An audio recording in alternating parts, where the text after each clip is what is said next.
Hello, everybody. Good afternoon. It is a pleasure to see all of you back here again, and some of you are new faces who were not here in the morning. We welcome you very much as well. I would like to just say a few words about our morning session, which was tremendously enriching in terms of knowing Paul Feyerabend as a philosopher of science, as a person, as a humanist, as an intellectual. And I would like to stress that as one of the organizers of this event, I feel like serendipity is taking place, because the sequence of the talks was just so beautifully one entailing into the other. We had the first talk by Professor Malolo Disake, who was just a wonderful voyage through Feyerabend's intellectual standing, intellectual heritage, explaining Feyerabend's ideas and perceptions, positions, clarifying controversies. So this was just this wonderful and excellent beginning, followed by Kenneth Uyi Abudu, who brought to us the explicit perception of Feyerabendian legacy today in Africa, which is the decolonization of knowledge, the perception also of decolonizing epistemology in a broader sense. After that, we had Matteo Collodel bringing a very, how can I say, anarchistic view of Feyerabend. I would say that Matteo Collodel came in with a very intense Feyerabendian note that shook our understanding. When we thought we were understanding what Feyerabend was really about, then Matteo Collodel came in to insert uncertainty about if we were actually understanding what Feyerabend is about. So this was perfect. And we also had, obviously last but never least, Karim Bashir, who helped us to perceive how, after the destabilization, the welcome destabilization that Matteo provoked, how we can get back to understanding and putting together everything we heard about Paul Feyerabend's promise for us today, and especially for the new generations, who are here facing those complex problems that need a pluralistic approach to get to some solution, or maybe solutions. So, having said that, I would like to call for the presence of Grazia Borrini Feyerabend. She is a physicist by profession, and now she, for some, I think maybe decades, has been involved in humanitarian efforts. She created the Paul Feyerabend Foundation, which is an institution committed precisely to the, let's say, the less purely academic and more human message that Feyerabend has for us, which is that of the preservation of cultures, of indigenous knowledge, which is that of respecting different forms of understanding the world and of living human life. So I'm not sure if we already have Grazia available. I would like to please invite Grazia. Hello, Grazia, good afternoon. Can you hear me? Hello, Virginia. Can you hear me? Yes, we hear you very well. Do you hear us? Yeah, Yes? thank you. So this is Grazia Borrini Feyerabend. Please, could we welcome her with Thank you. applause? It paid to do the test before, because it takes some time to organize these technical things. So greetings to all of you in the room, and thank you very much for being there for the celebration of Paul's centennial as part of this University Science Week 2024, I understand. And especially, of course, thanks to Reda and Virginia, who have organized all this.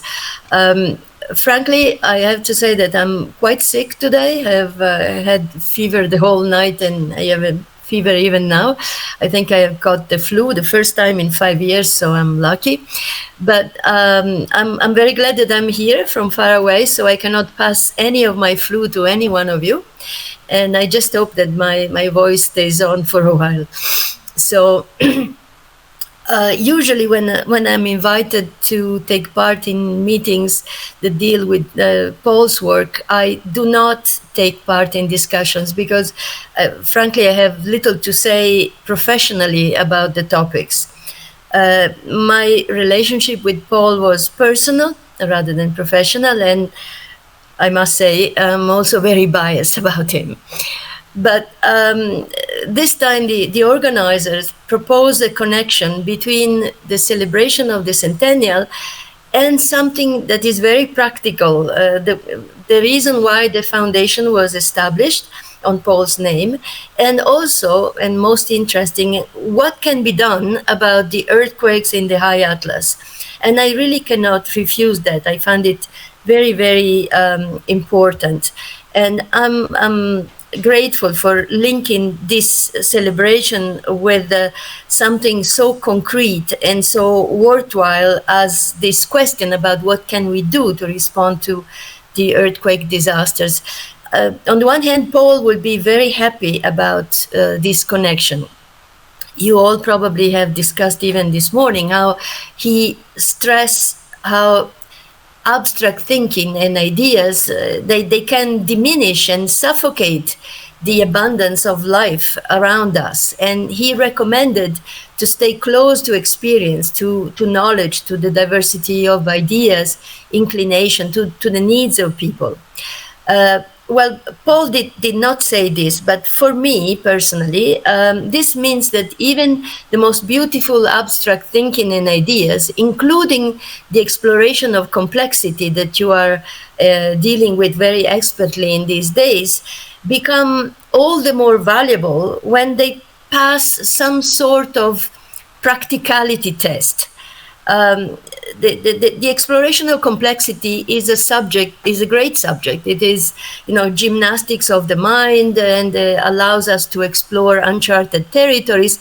But for me, it makes best sense when it also brings something positive for the lives of people, when it can help to solve problems, bend circumstances towards better lives, more satisfactory and less difficult living.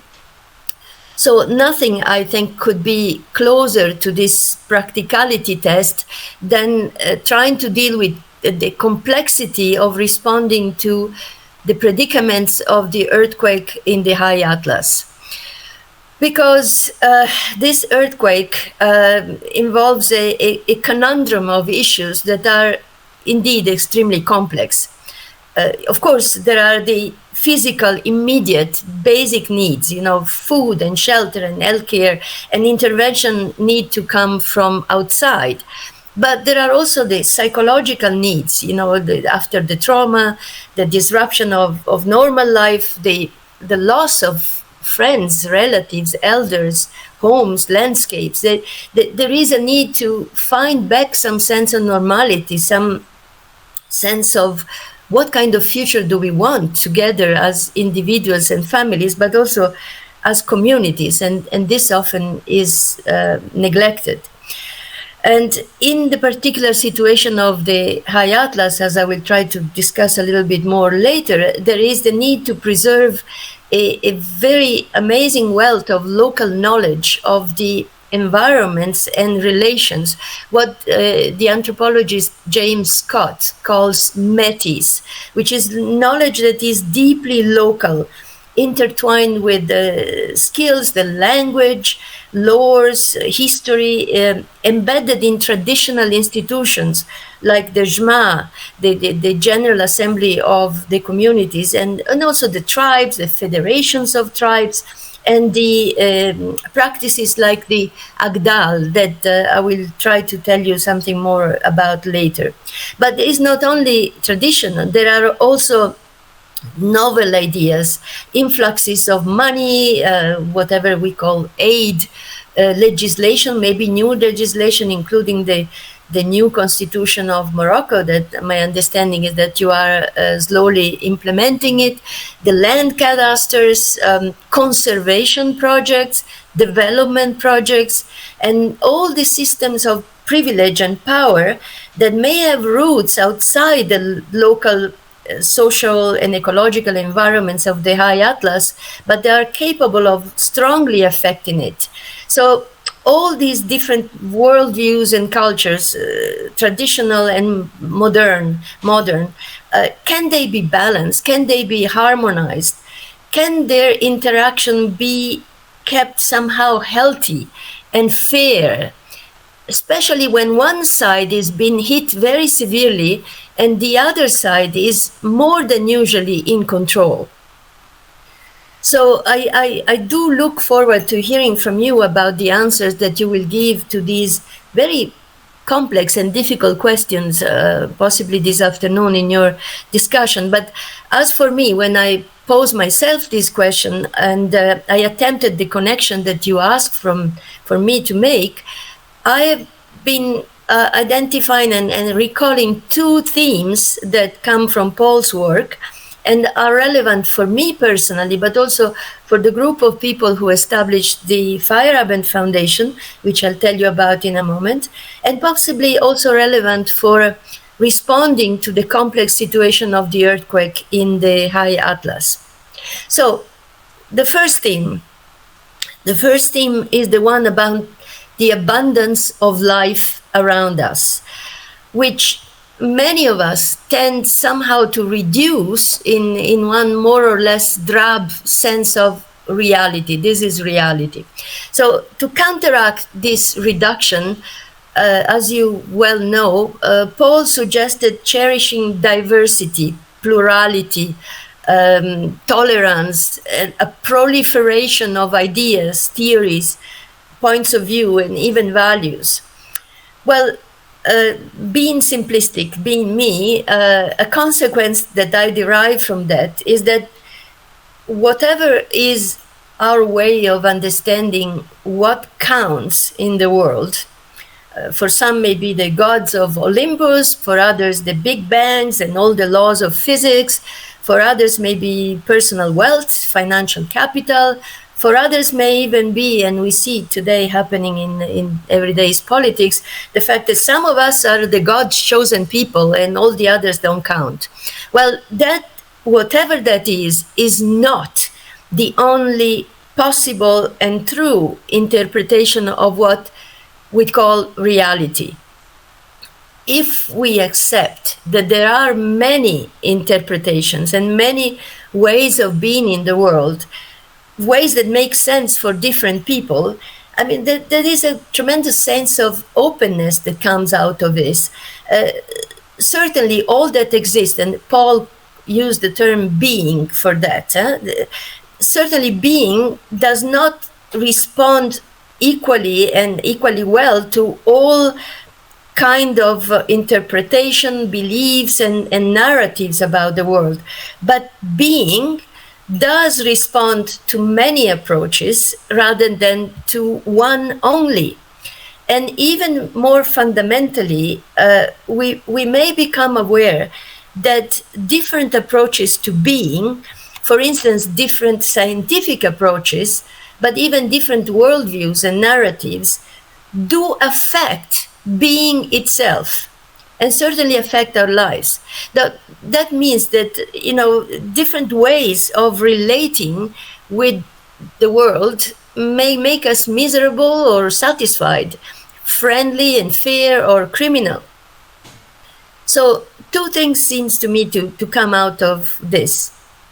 If we embrace that a diversity of approaches to being is possible and even effective in running our lives, we may consider critically whatever is imposed upon us by those who tell us that they know the truth.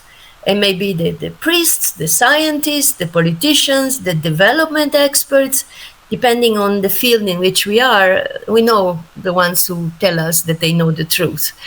And we may instead decide to live in a world that is appropriate, that is relevant, and is meaningful for us. A world that really makes sense for us. And this is quite powerful, actually. But this is not the only thing. It seems to me that Paul also encourages us to have a sincere appreciation and respect for many diverse ways of living, diverse cultures, ways of understanding nature, progress, development, well-being, all these possible and sustainable ways of communities making their own livelihoods and well-being in a variety of circumstances. You all probably know and are aware of that Paul loved the Dada movement, a movement that rebelled against the imposition of single truths and ideas, and in particular was born out of the rebelliousness towards the imposition of the stupidity that provoked and maintained for a number of years the First World War of 1915-1918 with millions of useless deaths and misery.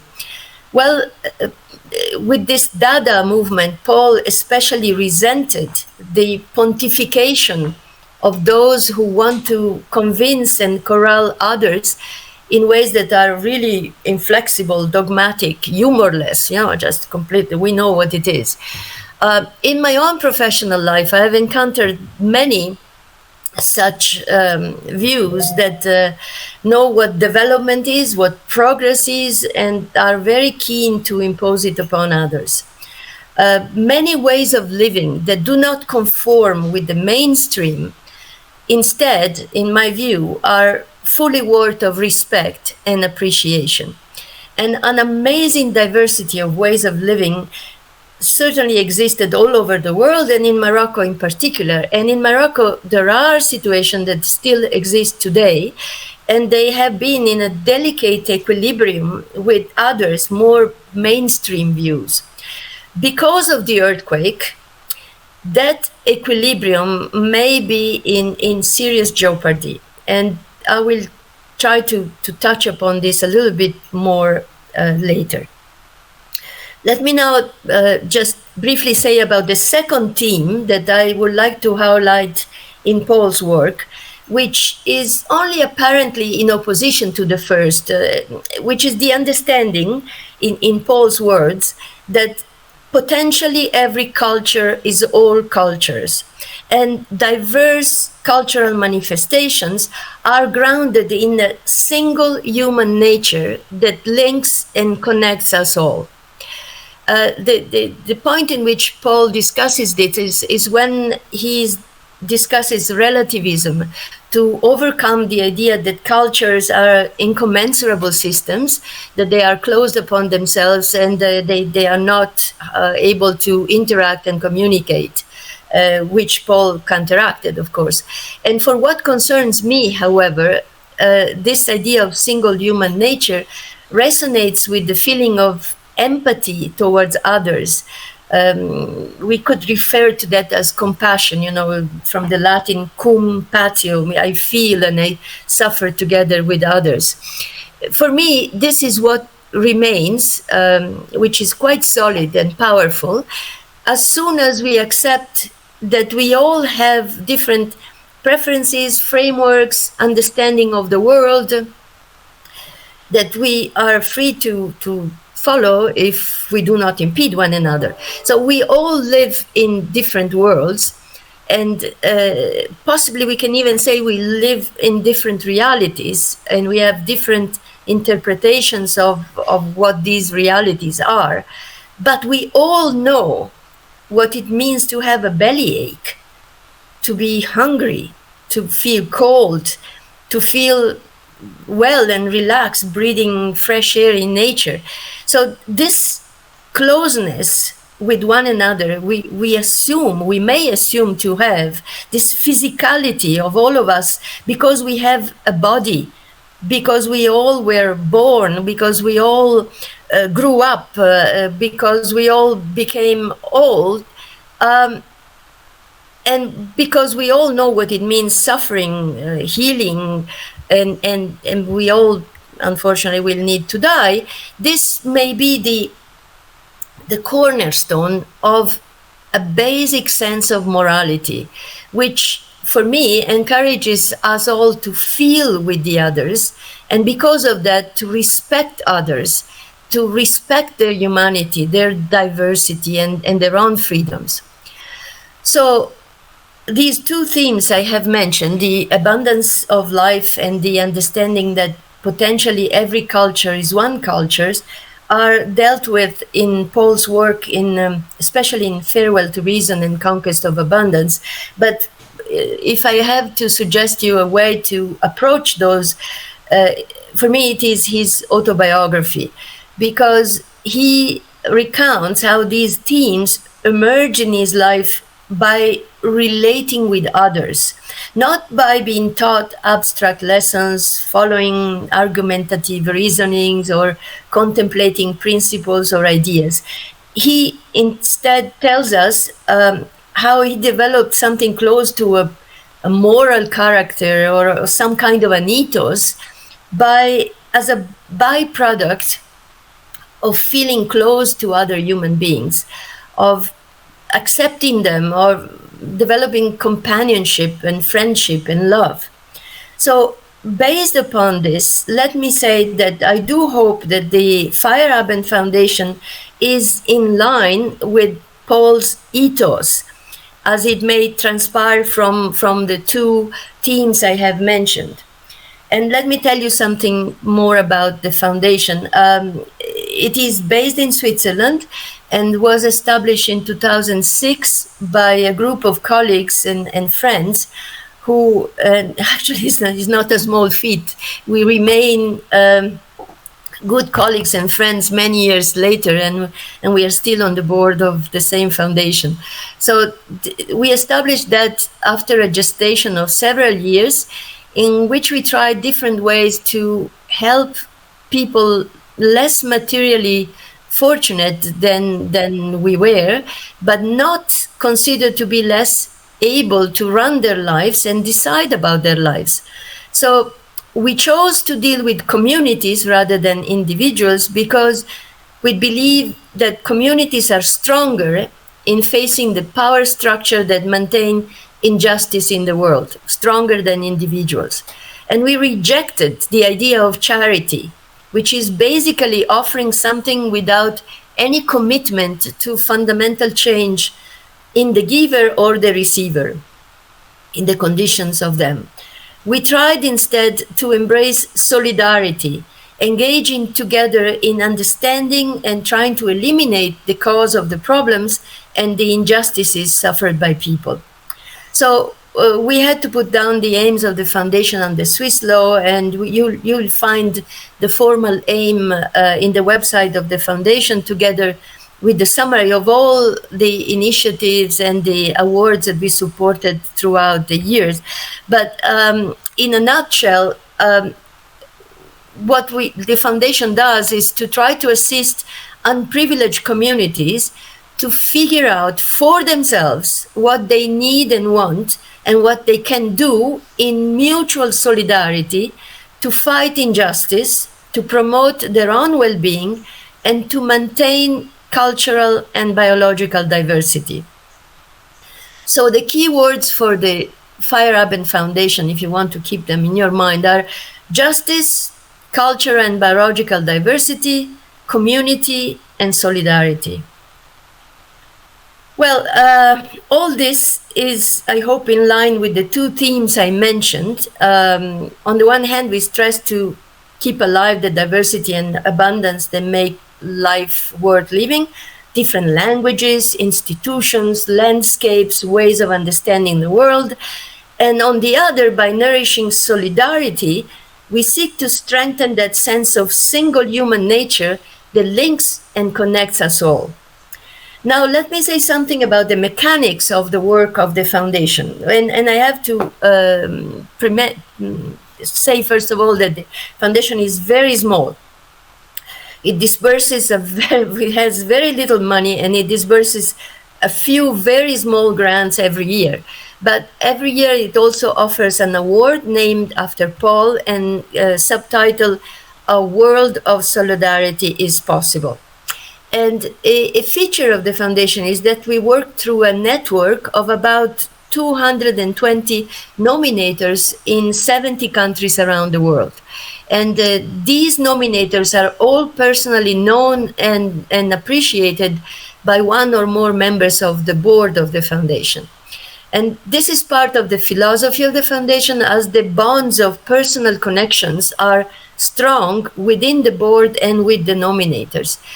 And the nominators identify some communities or some local organization who want and wish to analyze together a situation and better lives of people through community solidarity. And they decide how to do it, and they fill a form to describe what they want to do, and they pass it on to the nominator, who then adds some assessment of that initiative and then submits it to the board. So this year, for instance, the deadline for submissions is the 30th of April. And I should also say that the same nominators can also identify an individual or an organization or a community who has done already some wonderful exemplary work for community solidarity and deserves highlighting that with the award. So in this case, there is a different form to fill, and the nominator fills that forms and also sends it for the board. And one more thing is that also the foundation promotes and supports exchange visits among communities so that intra-community solidarity can also be promoted. Now, as an example, if someone this year would like to submit an initiative in the High Atlas, possibly they could contact Reda or Virginia, and they could act as nominators, as they are personally known to a member of the board. In this case, is me. And of course, others may connect with Reda or Virginia and let them know about situation or communities they trust, and they have or are able to do excellent work.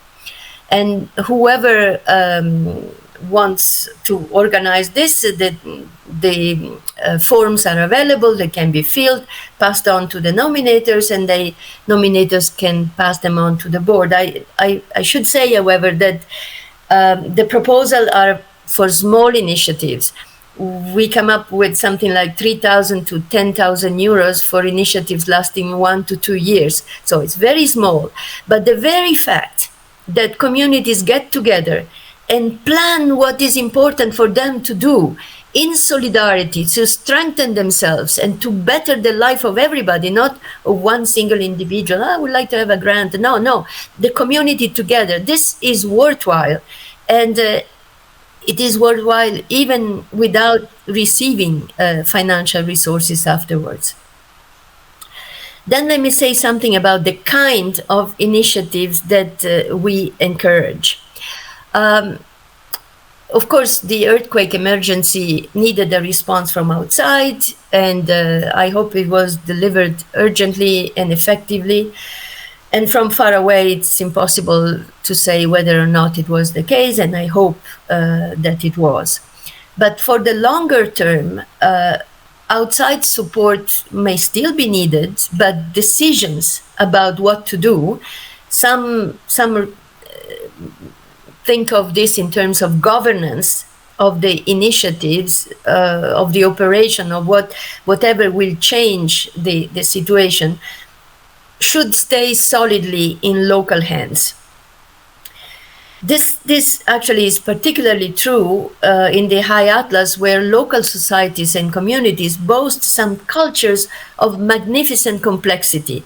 And as I mentioned before, they are under unusual jeopardy and must be defended.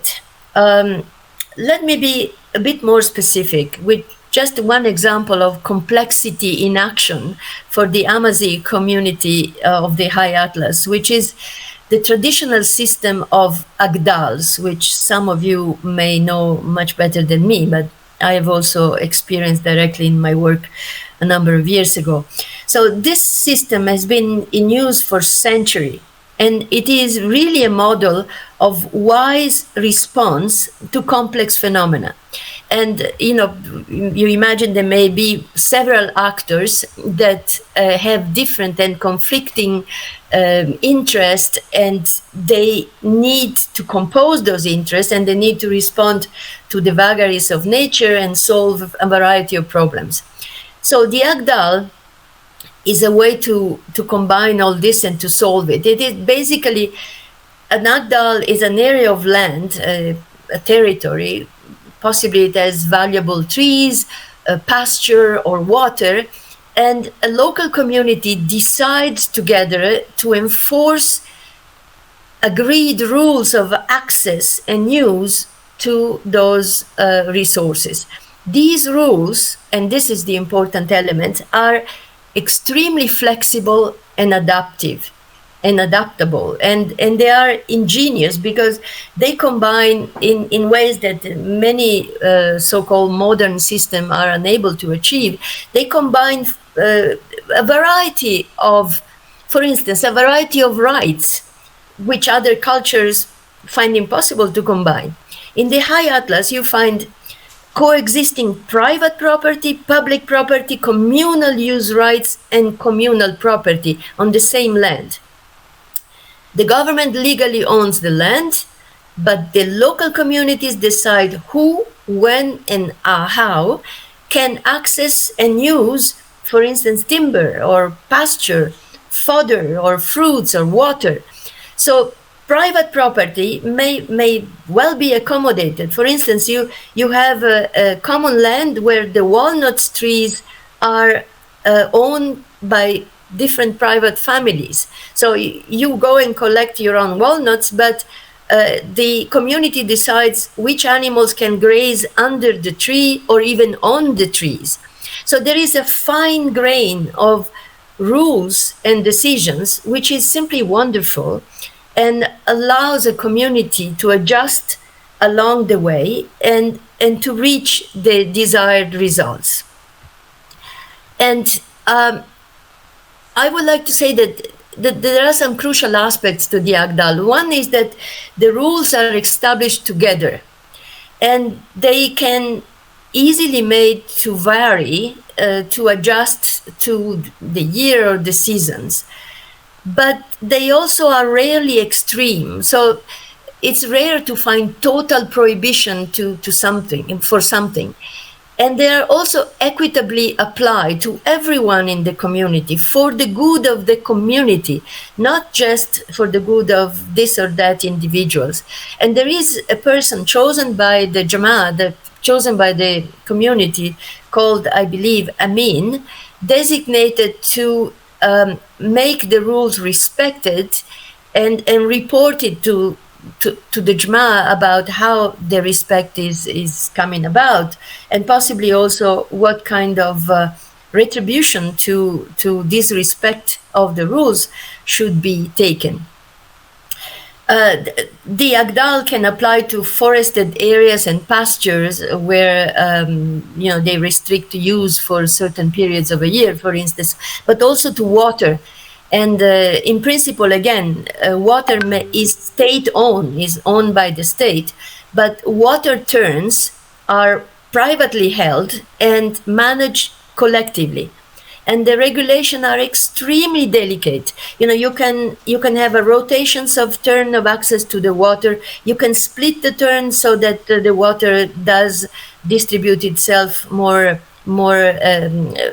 slowly in areas. You can adjust to specific needs, like the needs for the mosque, collective uses, and so on.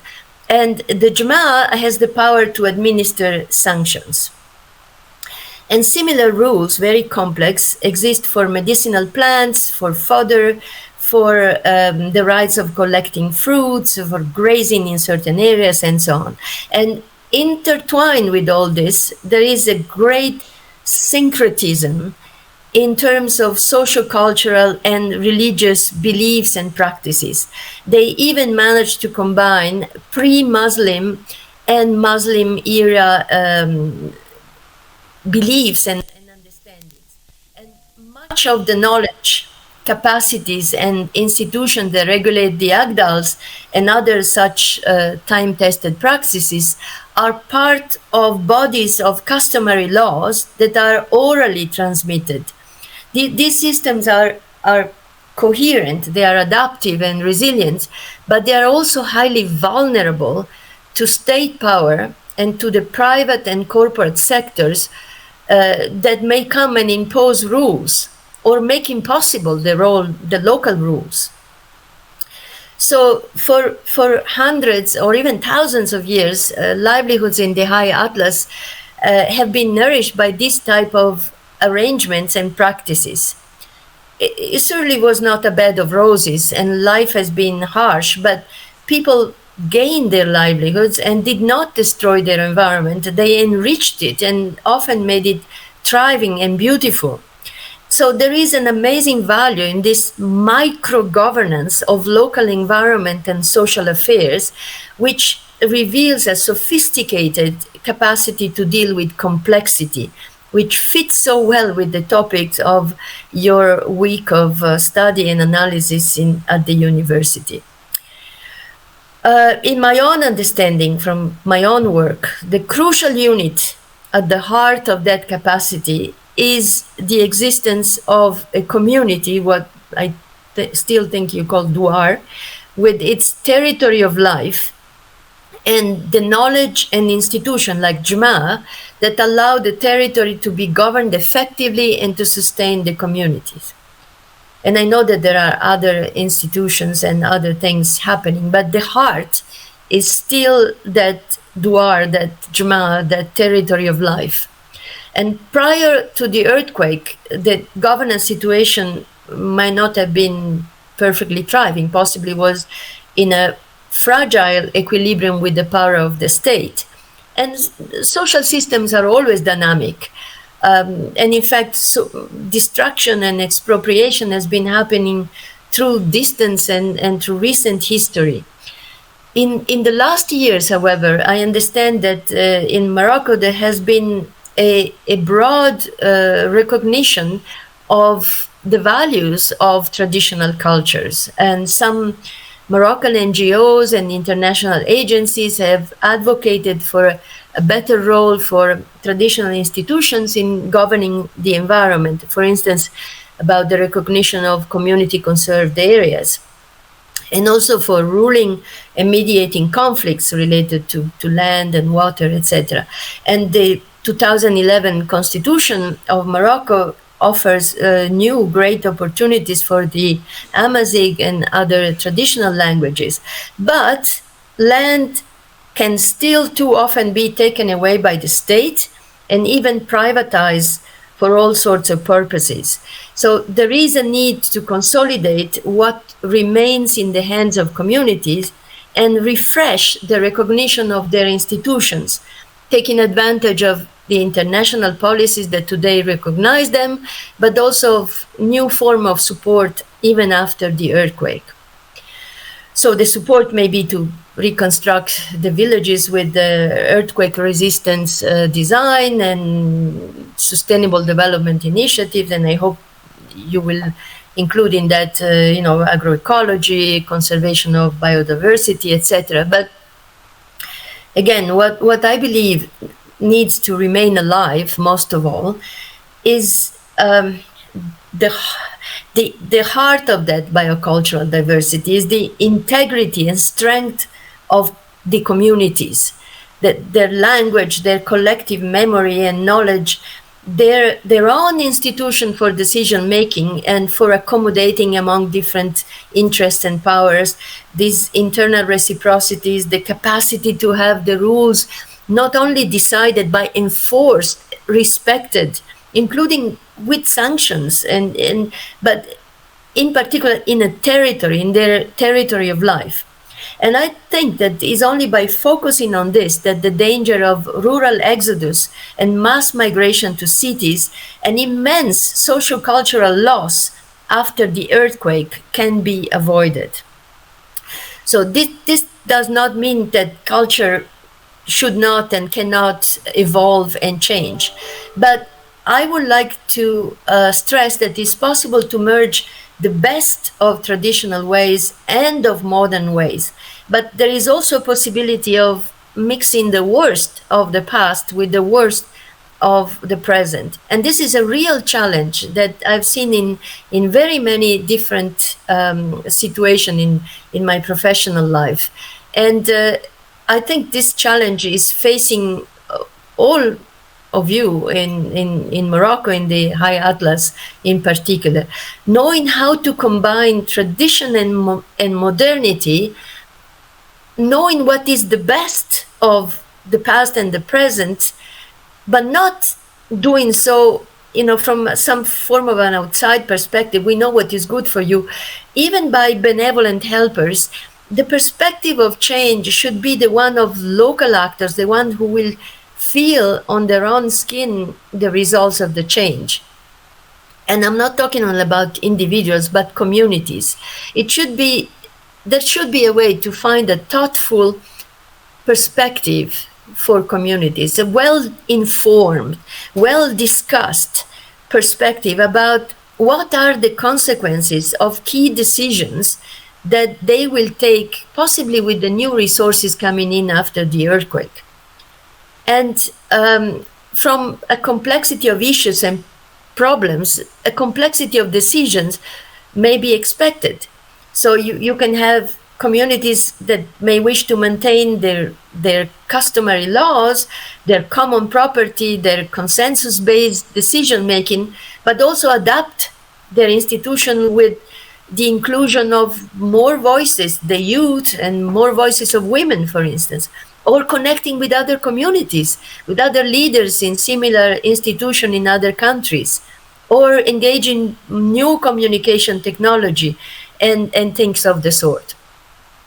So, and I'm closing with this. There is much that various actors can do, and I'm looking forward to hearing your recommendation of, especially the people I understand are with you in the group, in the audience, from the High Atlas communities themselves, but also all the others, the expert in complexities and so on. As far as I'm concerned, I have just two suggestions that I'd like to offer as I'm closing this brief talk. Is that the first one is, please try in all way possible to counteract land grabbing. Land grabbing means losing lands from the local perspective, and this can be taken over by state initiatives or by outright privatization of land.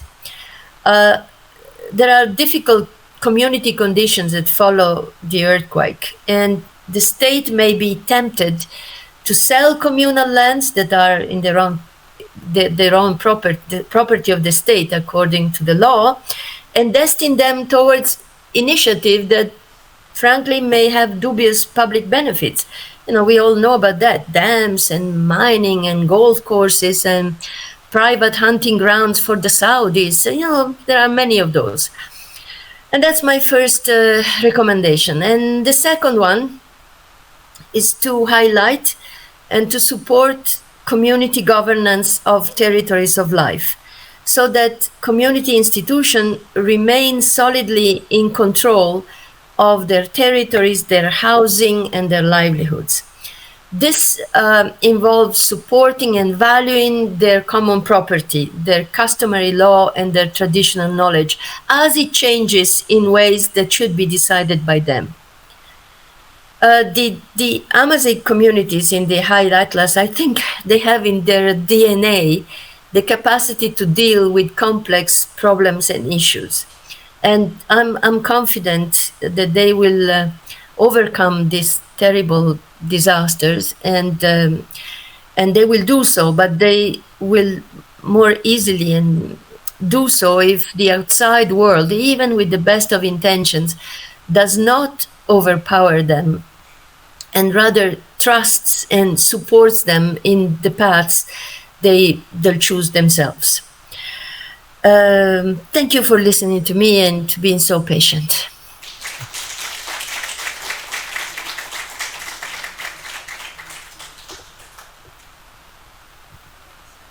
Can you hear me? Thank you so very much for this really wonderful, inspiring, informative talk. Interaction is what we are wondering if you could have with us, considering that you expressed that you're not feeling so well today, but we were wondering if we could take the opportunity to have some questions asked to you, given your experience, your personal aperçu of the situation at the High Atlas and other places where you have acted through the Feyerabend Foundation. Is that okay? It is okay, but the Feyerabend Foundation has never been active in the High Atlas or in Morocco. Oh. This is my professional life, which I also have. The foundation, frankly, it's something that I have been doing with both hands tied behind my back, because it was my love project. But my professional life brought me to Morocco many years in different missions, and that's how I learned about the magnificent cultures you all have. So the foundation has never worked in Morocco, and frankly, we are very, very eager to do so. Oh, wonderful. So we have an invitation. Yeah. Okay, so maybe we have a question right here.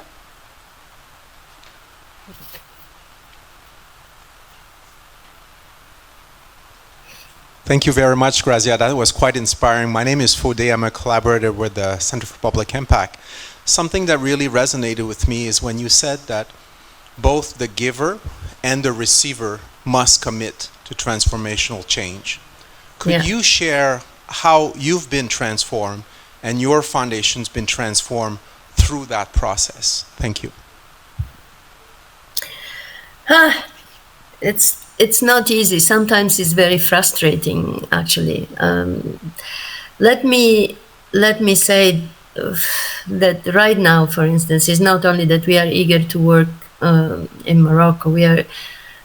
We would be delighted to be able to do something about what is happening in Gaza, but it is extremely difficult to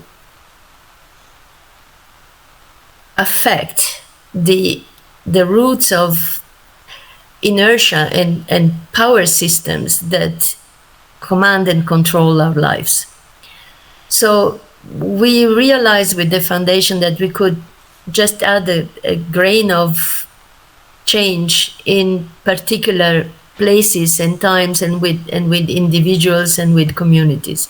And so we try to be friends rather than givers, and we try to stimulate always the thinking, the analysis, and the actual planning of the people themselves. We never come and say, you should be doing this. In fact, exactly the opposite.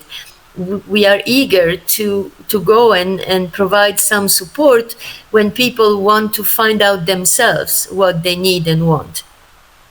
So I'm not sure I'm answering to your questions. I would say that it is a mix of an attitude of not ever thinking that we are offering any solution that does not come from where the reality is, and then a sense of, frankly, frustration, because the whole of the entrenched power system that makes injustice perennial is very, very difficult to tackle.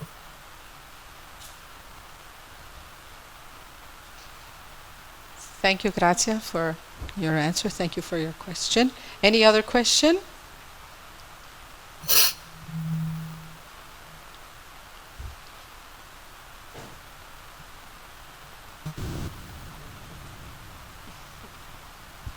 Hi, Grazia. It's me again.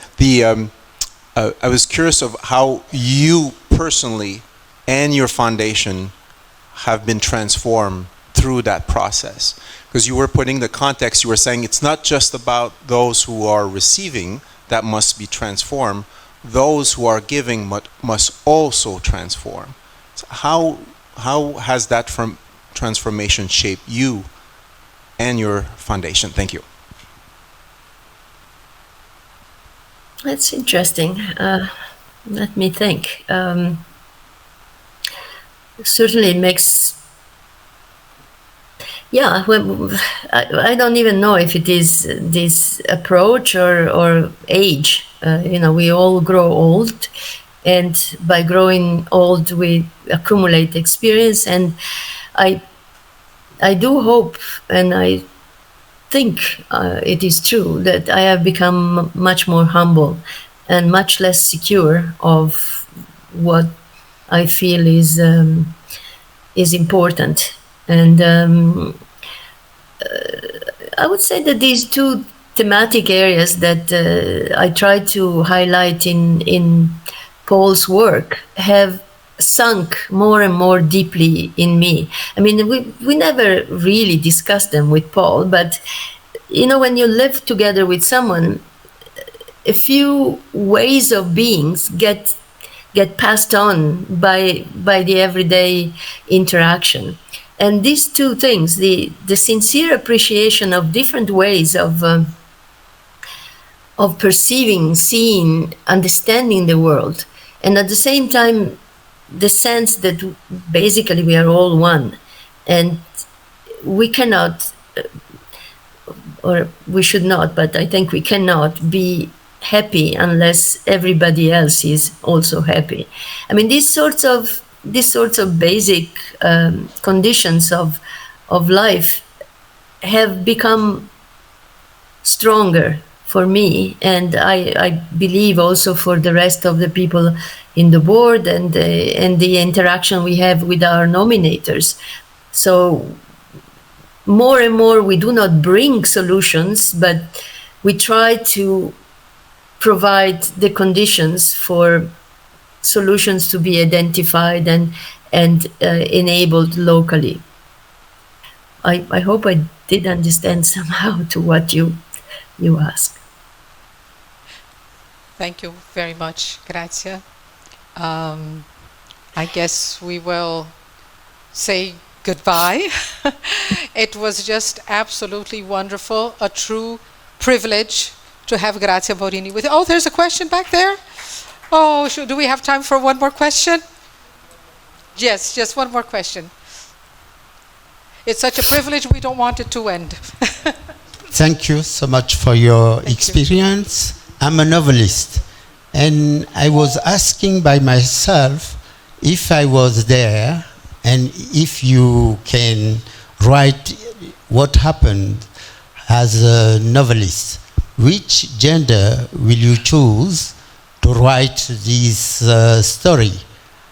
Will you write a poem, a novel, short story, fantasy, or theater? I don't know. What is your answer? Thank you very much. Let me ask you to talk about what exactly? To tell which story? About the life with the Amazigh people. Oh. Well, what I would like to do, in a way, is to have the Amazigh people tell their own story, and I guess they will choose their own ways. I don't know enough about it, but I guess there will be some traditional stories that they will say to one another, And sometimes, in traditional cultures, there are not things that are said directly, but very much indirectly, and they resonate better with the children, with everybody. So I would ask them to share possibly their own traditional stories with me, and that would be the best way of certainly transmitting the wealth of that culture.